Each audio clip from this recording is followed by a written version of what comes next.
The following Toku Podcastu contains spoilers from both past and present tokusatsu, anime, manga, movies and other related media. If you do not wish to be spoiled, we suggest turning off the podcast now. Otherwise, please enjoy the show. Hello everybody, welcome to the Tokusatsu Podcastu, the show about Tokusatsu.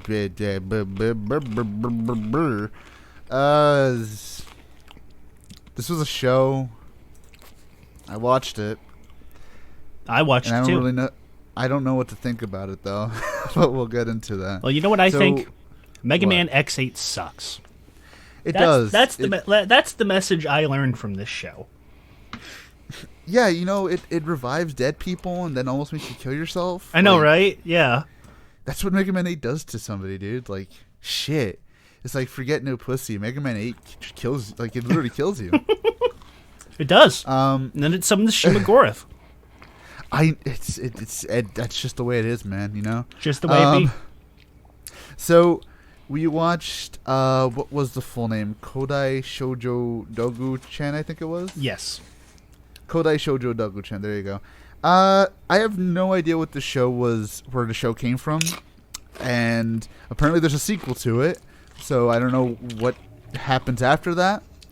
So I don't know where you can go from this ending, but they could go the Baby Groot, where she's just like a baby. Yeah. Then again, that would be really fucking weird. It would Don't be. do that. It would be very uncomfortable if they did that. Japan, don't do that. Well, what am I saying? It's probably already made. So, where do we start with this show, Jay? Because I'm not really. I'll put it out. I was not enamored with this show.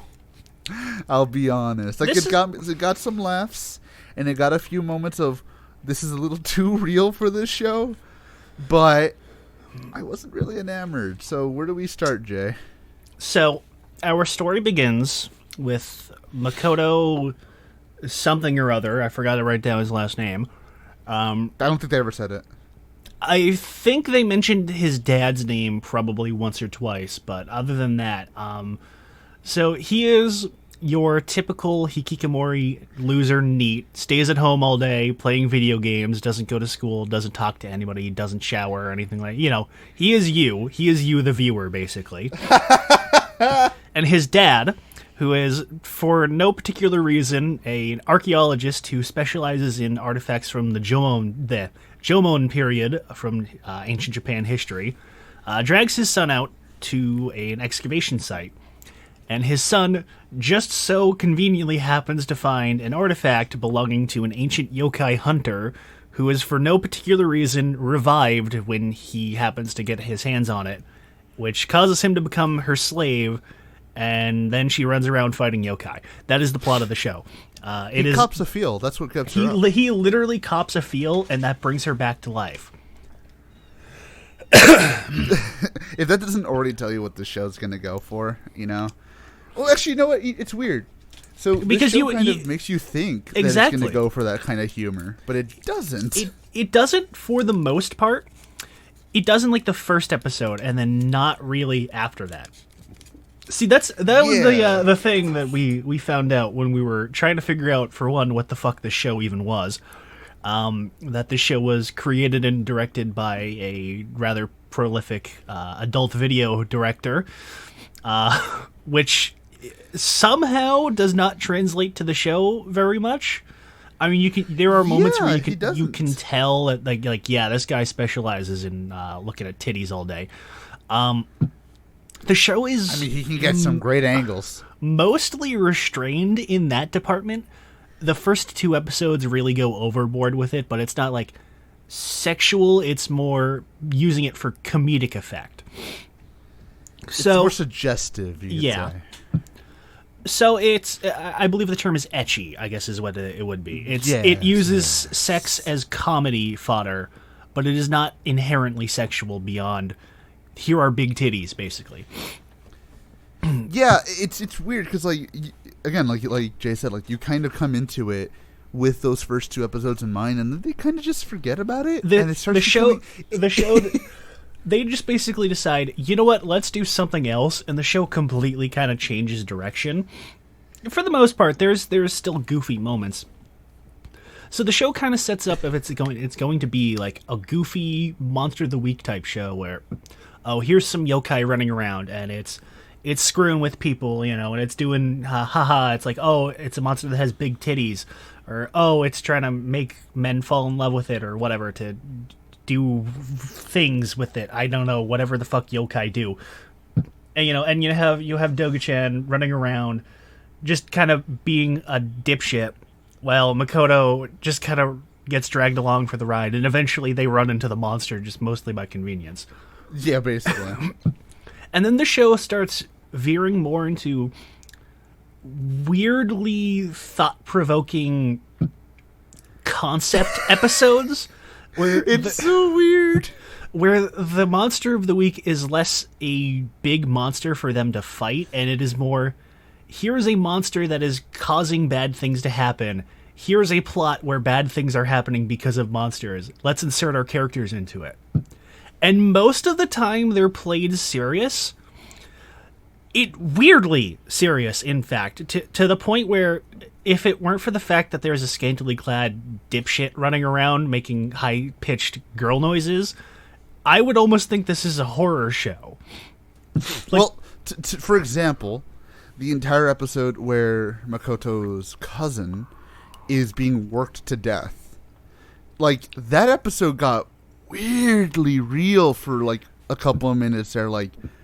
Ugh, like, it's like, yeah, that that one gets really real because it's like, yeah, most industries are horribly exploitive to their workers, but you need money to live, and, this is just how society kind of is, and working against, adults don't really get a chance to work against it. A lot of adults get stuck in jobs that, they need money to live, and, their job might be shit, but they can't really get another job easily, so they're kind of forced into being like that. Yeah, we have people who depend on us. They have people Yeah. who, like, need us to do this, because if not, I mean, we'll be on the street, and it's just like, ugh, what the fuck? And then, what happened here? Exactly, and it's like, yeah, they play the fact of, like, horrible, abusive working conditions 100% seriously, to the point where workers are okay, they play it up a little bit, like, the workers are being kept in, like, a tiny, dingy office room where they have to live and sleep all day, and they're literally being whipped and slave-driven, but it's, it's for the most part serious. By Crab Hitler. Yeah, and then a fucking Crab Hitler with laser beams in his hair shows up, and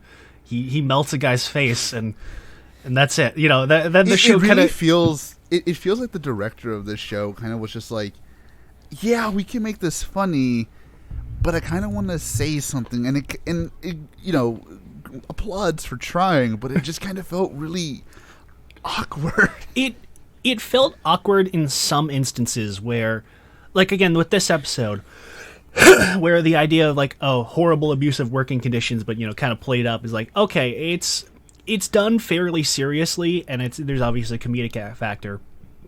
But then you have the giant crab monster with laser beam hands in his head shows up, and he just starts being, like, goofy comedic evil, and okay, you kind of lost your point. And then the episode ends with Dogu-Chan defeating the monster with fucking Karl Marx's book, which is which is the only thing I knew about this show going in, because somebody showed me that clip years and years and years ago of her using the power of Karl Marx to defeat the monster, and I completely forgot about everything regarding that, other than her picture of her holding out the book and her costume. And when I looked up the show, I was like, why is that? Like, oh yeah, now I remember. It was that Karl Marx thing. That Karl Marx thing. Yeah. And it's weird because, like, other episodes are, for the most part, played very seriously. Like, there's an episode where, they're taking, like, broadcast and, broadcast censorship super 100% seriously, and they're doing it overboard, and it'd be like, yeah, censorship and, government overbearing on media is getting out of hand, and, this is bad, and they start going, like, super duper hardcore. Like, again, it becomes like an actual horror movie where it's like they start straight up censoring society itself and reality, and it gets a little far-fetched it gets a little far-fetched with the literal, like, mosaic filter on reality itself that ends up killing one of the main character's friends. But other than that, it's like it's played 100% seriously, well, for the most part, even when the show is being serious, Dogu-Chan is still wandering around in the background being retarded. Be a dipshit. Yeah. But it's weird because, like, again, you mentioned this earlier. It feels a lot like the director or whoever wrote the episodes was like, "All right, I want to say something with this. I want to make this a real horror-ish episode. I want to make this creepy." And the director's like, "Okay, you can have that, but throw Dogu-Chan in the background, just flipping her shit." Yeah, throw in a random joke like, "Oh, here's this episode about a father who lost his family, horribly grieving, which ends up causing a ghost of his dead daughter to manifest."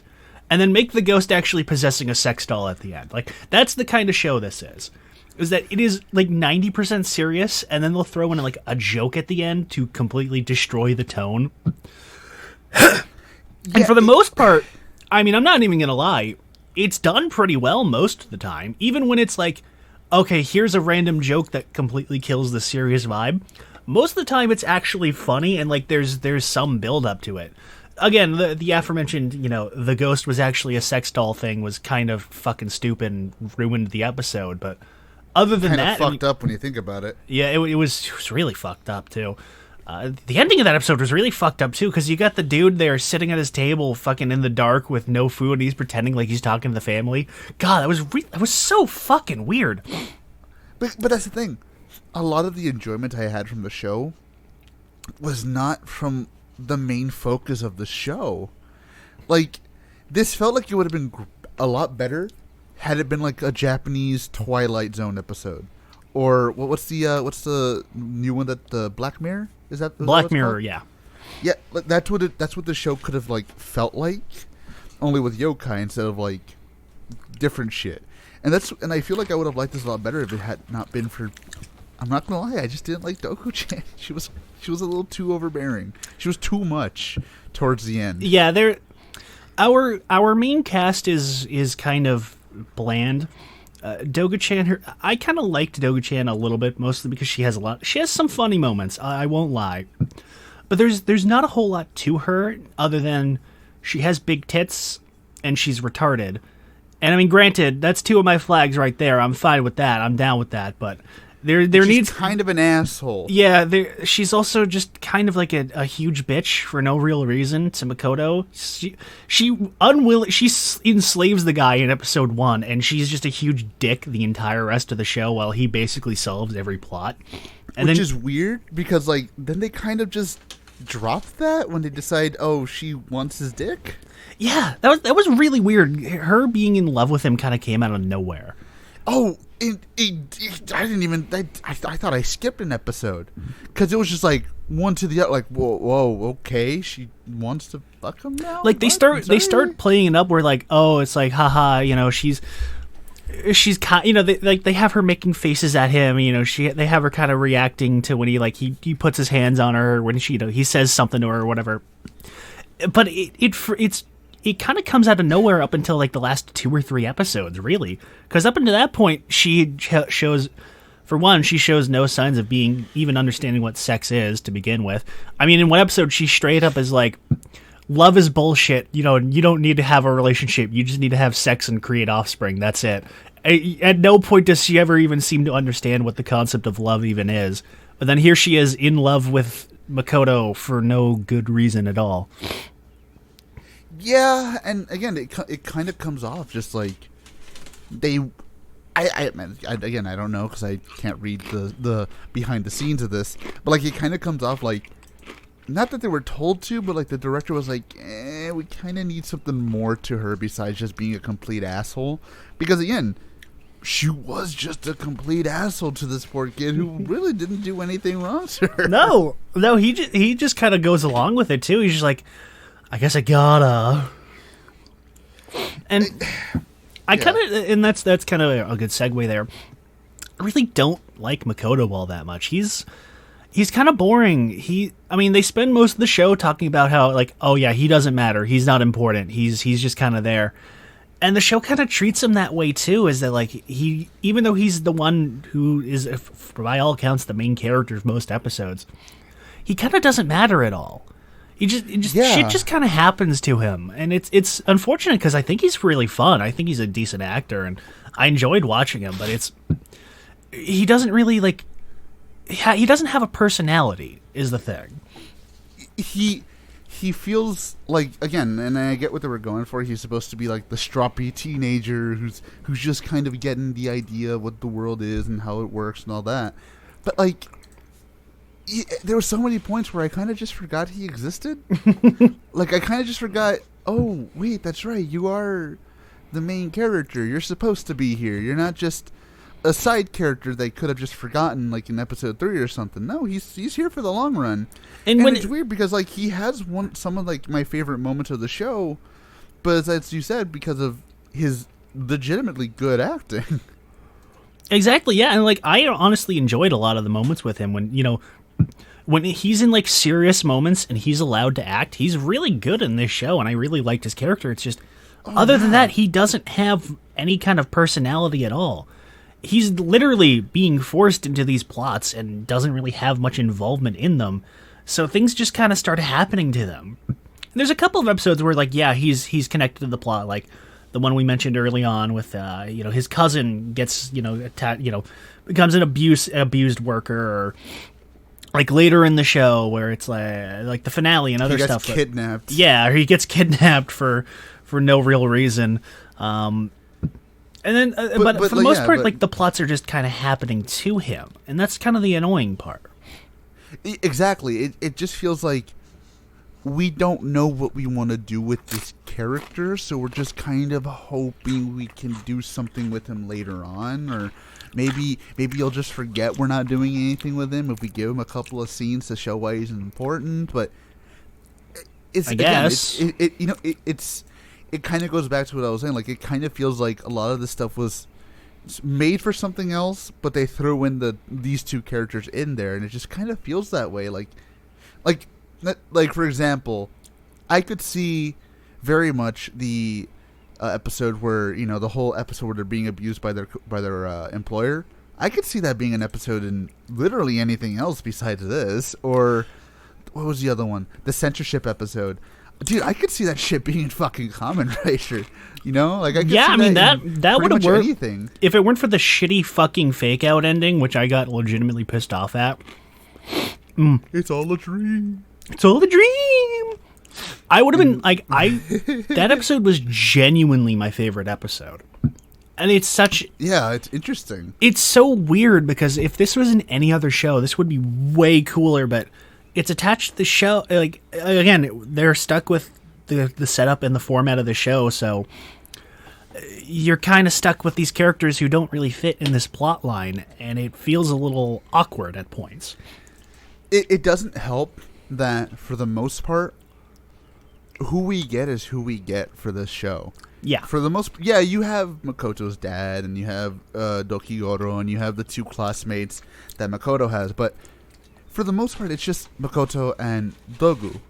And it's like, that's all you got, and because that's all you got, there's really nowhere you can go with these two at a certain point, because you can't change Makoto completely, even though they kind of did in one episode. Yeah. You can't change him completely, because if you do, you kind of just lose his side, like his straight manness. You can't change Dogu completely, because if you do, she just stops becoming who she is. And like, I honestly thought we were gonna get at least another person, like another monster hunter in this episode, and like in the show, because I'm like, at least that could shake things up. Yeah. I think if the show was longer, they probably would have done that. At 12 episodes, I think there's just only so much they can do. And I'm fine with them not introducing like additional characters or whatever, but at the same time, like, yeah, it feels weird because the characters are very static. There's not a whole lot of room for them to grow, so it leads to them just kind of like feeling aimless in their own plots. Yeah, and it's kind of to go back to what you said. Honestly, a lot of these plots, I think they could have just, if they wanted to, they should have just left them as horror. I don't think people would have minded that. But I guess you can have a scantily clad, big-titted dog woman running around and call this a horror show. But and here's the thing: even if you go like Sam Raimi route and go horror comedy, even then, Dogu-Chan would feel out of place in this show because she is just this loudmouth, not even like ditz, just complete subhuman intellect, just titty monster running around screaming and being a dumbass nuisance, while there's this horror plot going around. And even if the horror plot is goofy, like you've got a goofy crab monster with laser heads, or there's an evil sex doll ghost, or shit like that, it still feels out of place. It's like putting the Cancer Zodiac in Garo. Exactly. It just that would not. I mean, I would like to see that, but that wouldn't work. Exactly. It'd be fucking wild. It's out of. She's out. Our characters are out of place in this show, and I think that's kind of the one thing that drags the show down.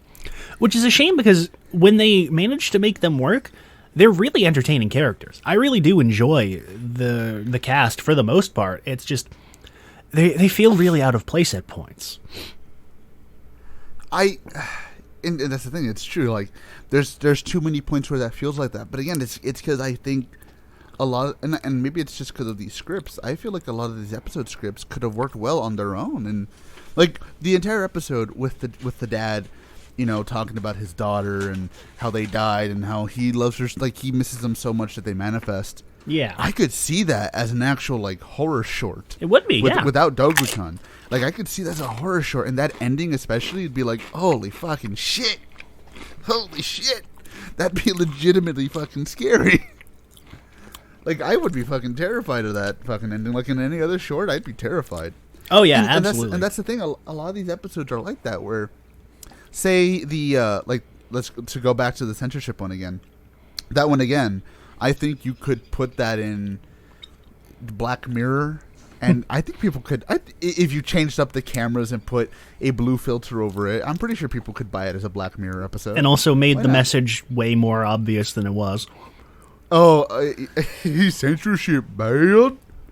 Censorship too much? Well, geez, this really is thunk-provoking.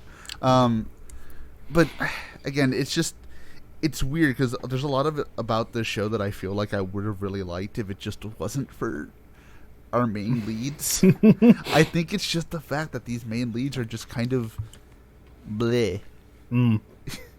And that's just me, though. Like, I think they're just kind of bleh. And there's points where I do like them. It's just, there's too much bleh in my salad. And that makes the whole thing bleh. Yeah. And the side cast, when they're around, is fine. Like, Tokigoro is kind of the obligatory exposition machine. He really only... I guess? I don't know. They never really say. He's a little... It's a little robot, so I guess it doesn't matter. But it's voiced by Romy Park. Robot, yeah. It's voiced by Romy Park, who I'm still fucking surprised they got for this show. Mostly just shows up for exposition and also as the transformation item, which feels really unnecessary because all it really does is add shoulder pads and a helmet on a Dogu-Chan.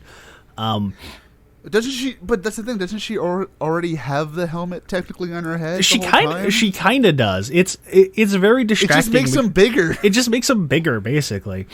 And they try to give it a personality near the end where it's kind of like they have it be like, oh, haha, I'm so cool, and it doesn't do anything at all for most of the show. And he's fun. It's fun. I enjoyed it. You know, I liked him. He's an asshole. Yeah, he's kind of an asshole, and I like just have things just kind of happen to him as well. You know, he's just there. He's just he's a prop. Yeah. My legit favorite joke of his was when they were tied up, and he's just like, I can't get out. It's like, can't you like disassemble yourself? Can't you just break? It's like oh right, I care. Yeah, I like they play with the nature of the character a lot well, and I think it's really entertaining. But there really isn't a whole lot to talk about them, unfortunately. Honestly, the person I liked the most from this show was probably the father. Yeah, I was about to say the dad is probably the one who has the most personality. Honestly, I think the most surprising thing about the dad is not anything about his character itself, but the fact that his dad is played by the fucking Anti-Spiral. That's fine though. Imagine your dad being the anti. Imagine no wonder his mother was like that. I know, right? Wait, oh my god, the curse mark on Makoto's hand is a spiral. It all fits together. Little did we know, this is just the sequel to Gurren Lagann we never wanted. Oh, dude, you know what? That makes sense. There's so many spirals in this show. I mean, come on, let's go. Yeah. But yeah, Pretty sure we can find more. The dad's pretty entertaining because he's probably the most rounded of the characters. Oh, get rounded like a spiral. God damn it! Fuck! I didn't even intend that. That one wasn't even intentional. But yeah, he's got the most rounded personality. He's the least goofy of the cast, even though mostly because he's barely in the show. But he's got a lot of really great moments. A lot of it is just him just genuinely trying to be a good dad to Makoto.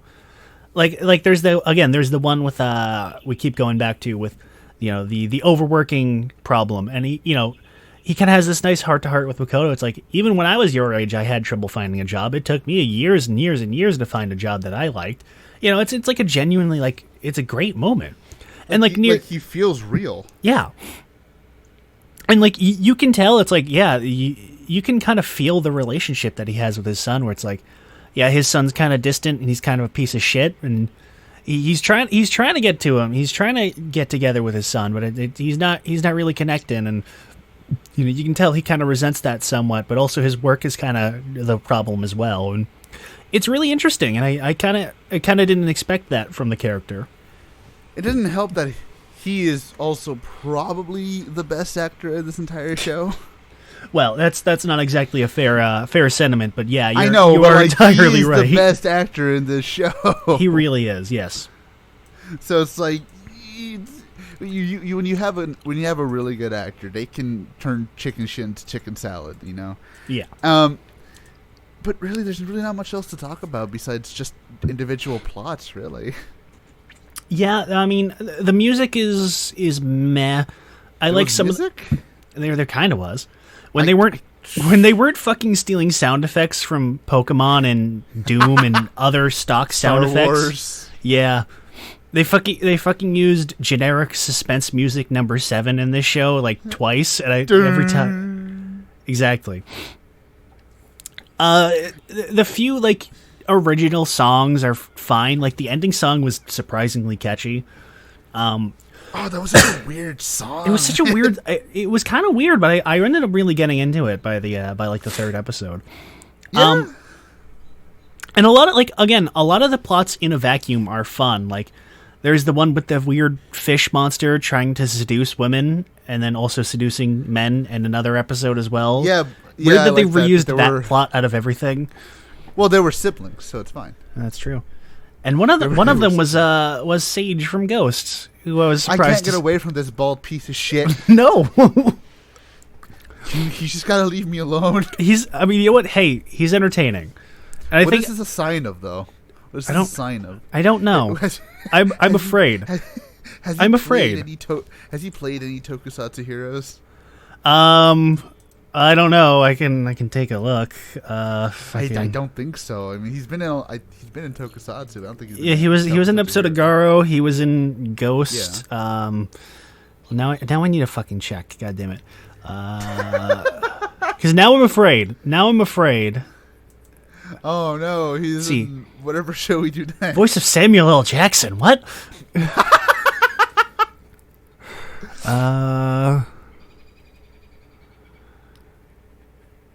He was in the Pat Labor movie. So I guess he really hasn't been in anything? No, yeah. I mean, he's been in mostly real stuff, so I think we're safe. Oh, and mostly real stuff. Yeah, mostly real movies and shows. So not the so not we gotta the watch. shit. We gotta watch Rurouni Kenshin. You know what? I'd be down for that. The movie's fucking great. He's probably in there somewhere. I don't think so. It's not here on the list, but it'd be easier to name what Toku actors weren't in that movie. That's true. Anyways, what else were we saying? But yeah, a lot There's of not much to the show. There isn't a whole lot in the show, which is disappointing because honestly, I kind of want to recommend you watch it because it's such a baffling little experience that you really should probably just check it out. I mean, I'm gonna be honest. I didn't find myself super invested in it, but when the show managed to get me invested, I thought it was genuinely entertaining. Yeah, and it's short enough where you're not really losing a whole lot of time checking it out. And the thing is, there is no plot to this show, so it's not like you're really gonna miss anything if you jump in at episode 2. Like, I think the only ones that have plot are like the last 3 episodes, but that's only because of the whole thing of, oh no, Dogu-Chan dying. Yeah, which fucking, first of all, props to this show to fucking pull the hero dies for reals, no revival card out of any fucking one. Well, we don't know that yet. We don't know if it's the same character or not. Oh. But again, props to the show pulling the hero dies for reals, no revivals, no cop-outs card out of every fucking show. This is the show that does it. Genuinely surprised me. It's got balls, man. Got balls to do that. Yeah. I mean, at the same time, it kind of was a little out of nowhere. They just decided to kill her off. Yeah, kind of. Because really, what was the point in killing her? Like, there was really no reason to kill her. They just kind of decided, yeah, fuck it, murder her, let her die. Yeah, basically. Maybe it's because they knew that, or maybe they didn't. Maybe they kind of thought they weren't going to get renewed for another season, so they're just like, kill her. Maybe. I mean, that happens. You know what? I actually have to look this up. Maybe it is the same Dogu-Chan. Let's see. Kodai. Okay. There is a. Okay, so there's so this technically does have 2 seasons, but what is the second season? Is it the same chick?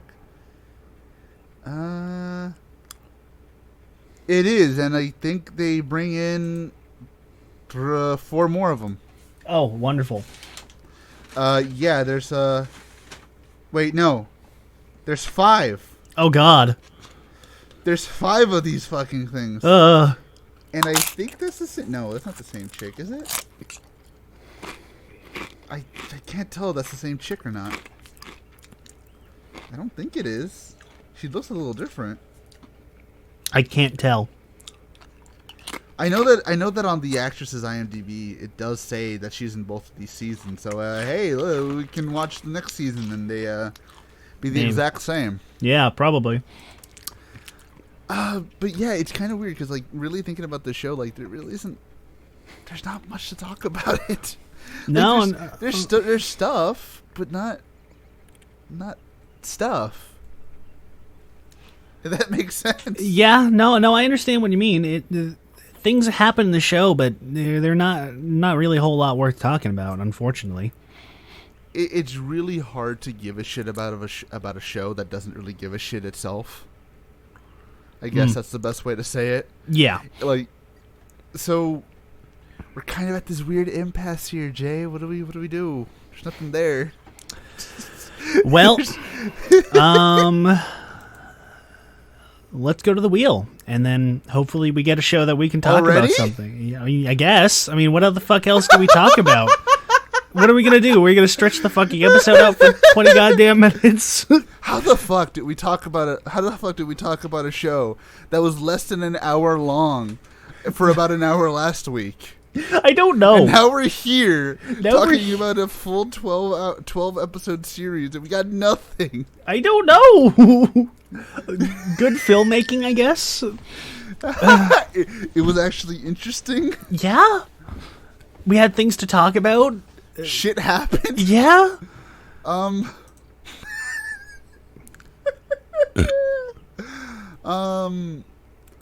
guess whatever. Wheel time. I guess. Wheel of morality. Turn. Give us a show we can fucking talk about for more than half an hour next week. It'll be Ghost Sager. Watch. God. Oh my God. I'd fucking welcome it, to be entirely honest. I don't know, Jay. I don't know. Well, let me put it like this. Ghost Sager could at least be better than... Will it?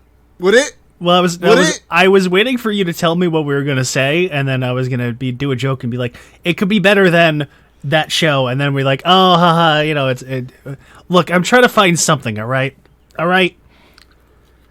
What was the show before Zenkaiger?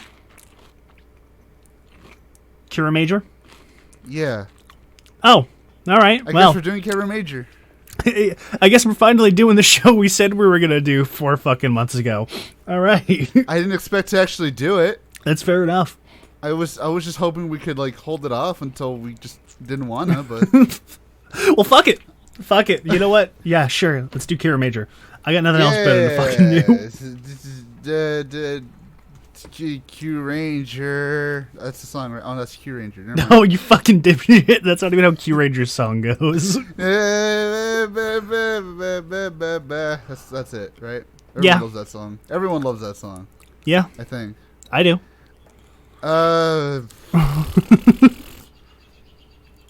I guess. Wait. Classic AJ. You. I mean, what do I say to this, man? Like, I was actually kind of excited to do Dogu-Chan. I guess all I can say is Dogecoin to the moon. Yeah. Look, I already got $1 million from that shit, so it doesn't matter. I guess since we already did the wheel before doing our final thoughts, Jay, do your final thoughts. Honestly, like I said, I would recommend this show. There's enough things in it to at least watch an episode or two. I wouldn't recommend watching all of it unless you're like supremely interested in it and you just kind of want to see the weird shit that comes up. It has a lot of decent ideas, but it just kind of loses itself and it doesn't really know quite what it wants to be, I think. And that's really the most disappointing part, is that you can tell that there are two conflicting ideas here, and they could have made it work with a little bit of effort, but they just can't pull it off. Excuse me.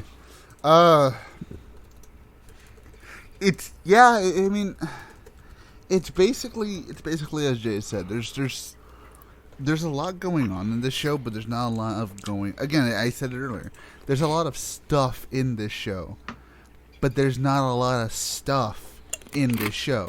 Like, you could do, and this is not a fair comparison at all, but I know people will understand when I say it. It's like the disaster movies, movie. You know those movies.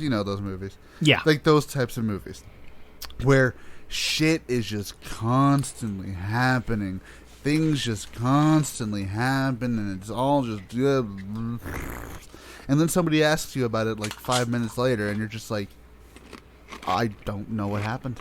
I guess I watched it. I guess. Whatever. But... Again... That's what I think.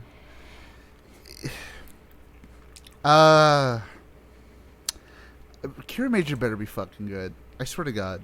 You know what? A lot of the episodes I watched were really good. I have. Just watch. It's gonna be worse than Daigo. You know what? We were really close to doing Daigo. Really fuck. close. Because all the Sentais on the wheel are like kind of compressed into one side. So it was either going to be Daigo Ranger, Kira Major, or what was it? Bokenger. It was one of those four. So I hope Kira Major is good. I hope so. I mean, Phil liked it, but you know. Yeah, that doesn't say much. I know. He's gonna hear this. He's like, what? Of course. You don't like them jams, them crystal jams. Oh, well, you know what? We started this episode talking about Steven Universe, so. No, we didn't. That's right. No, that was before the episode started. Never mind. It doesn't That's count. off the record. That's not canon. That's right. That's not canon. Fuck, dude. See you next week. Get the fuck out of here.